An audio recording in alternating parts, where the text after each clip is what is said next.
Hi there everybody and welcome to a new video. Today we're going to take a look at the watches that you should be buying in the upcoming Aliexpress anniversary sale.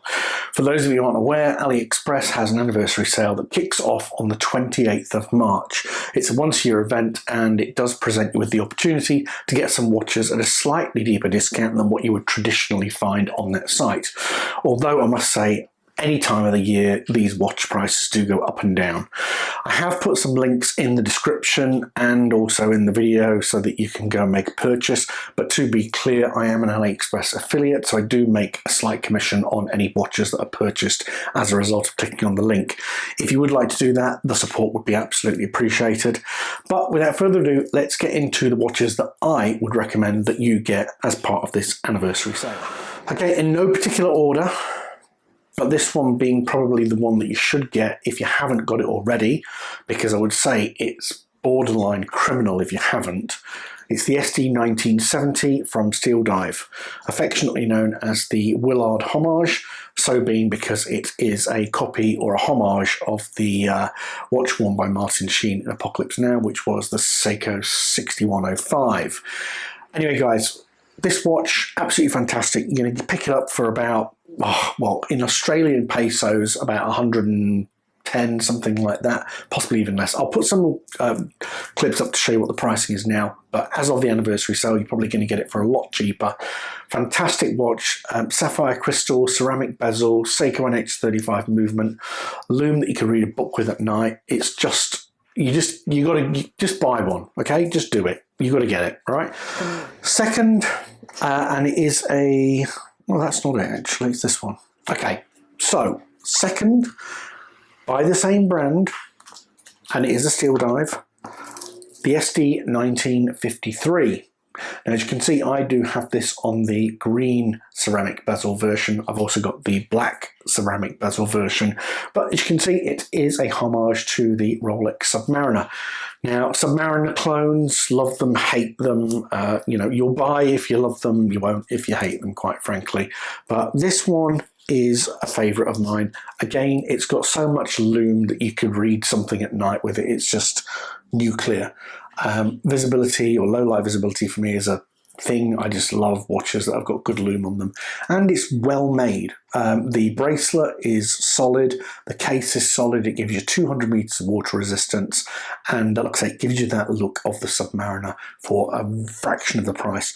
Priced similarly around what you're going to find the SD1970, and again comes in a variety of different colorways, blue being one of them as well, and I think also a red.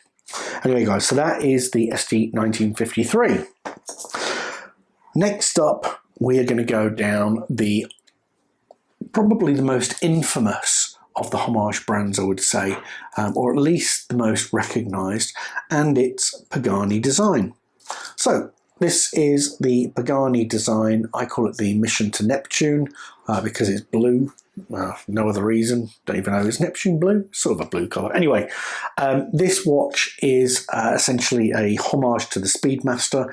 It contains a Seiko Mecha Quartz movement, so it's just worry-free. You don't need to stress about, you know, cogs, springs, anything like that breaking down. You just whack in a battery when it's died, and like I say, it's fantastic.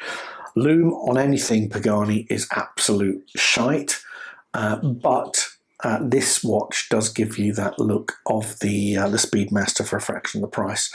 Again, one of the things that I really like about it, and whether you can see that, is that the chronograph second hand does move very similar to what you would find on a mechanical chronograph.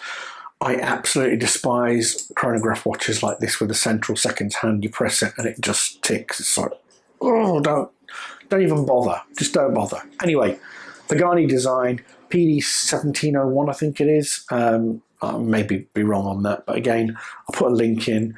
Pick it up for probably around about 120, 130 Australian. What that might be in US, probably about 100, maybe even less than that during the anniversary sale. Sticking with the theme of Pagani, I have had this watch probably the longest in my collection, and it is the Explorer 2 version from Pagani. Now this is the Seiko NH34 GMT movement version. You can get it with a Pearl DG movement, which is the Chinese equivalent. There has been some speculation that the Pearl movement's not very accurate and is prone to breaking down. I have had the Pearl movement version and it's been perfectly fine, guys. So, like I say, mine at the moment is the Seiko NH34 GMT movement version, but the Pearl version is slightly cheaper and, like I say, personally speaking, I haven't had any issues with it. I'll put links to both of them in this video so you can make the decision and weigh up the pros and cons of the price and so on and so forth. But this version with the Seiko does actually have reasonable loom on it, and it's the only Pagani that I've actually had in my collection that has got loom that you can see after about 25 seconds. To be fair, you will be able to see this for quite a few hours after sun's gone down, so it does have very good legibility against any other Pagani, in my opinion anyway. Like I say, classic styling is that Rolex Explorer 2. You've got a screw down crown, very legible face. I think you can pick it up in a black dial version. It's probably not that common, but like I say, I went for the white dial version or the Polar Explorer 2 version. Sticking with the theme of GMT watches and going down the avenue of something that is quartz may turn a lot of people off, but I have really enjoyed this watch. Now it is the Addiesdive GMT and it's got a Swiss Ronda movement.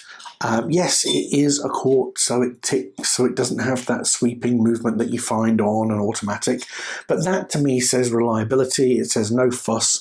It says that I can just whack it on out of the watch box and it's ready to go. It's just convenient. It's solidly made. It's a really nice crystal on it. Loom is absolutely nuclear, much the same as Steeldive.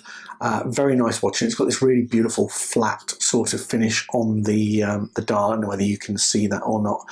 But like I say, you pick this one up for probably around about 110, something like that. I'll show the accurate price now. Yeah, wonderful watch for the money. Can't go wrong. Last but by no means least, and we are going back down the avenue of a Submariner homage, treat yourself a little bit. The SD1953, absolutely fantastic. Wonderful, wonderful watch. At that price point, I think it's unbeatable. You want to spend a little bit more, then check the Watchdives out. Now this, you're probably going to be paying maybe 180, something like that. Again, I'm going to put in the description the price or up on the video for you. But I've been really wowed by this watch. I got it about a week and a half ago, and it's been on the wrist more often than it has not. To the simple fact that it just gleams, it really gives me that Submariner look for an absolute fraction of the price. But like I say, really solid watch, excellent loom, very similar to what you find on the Rolex Submariner. It's got that long-lasting blue sort of tone to it that is a very even sort of burn throughout the evening, so you can be able to see what time it is in the wee hours, no problems at all. Again, this is the Watchdives WD5531, I think it is. Anyway, irrelevant. I'll put the links in there so you can see. I'm terrible with the reference numbers. Anyway, guys, that's it from me. But I do wish you well in your hunt for your next watch on the anniversary sale. Please do put in the comments section any questions that you might have, or if there's anything that you think I can potentially help you with before you do make a purchase. Other than that, guys, happy shopping, good fun, and I'll see you in a new video very soon. See you later. Bye.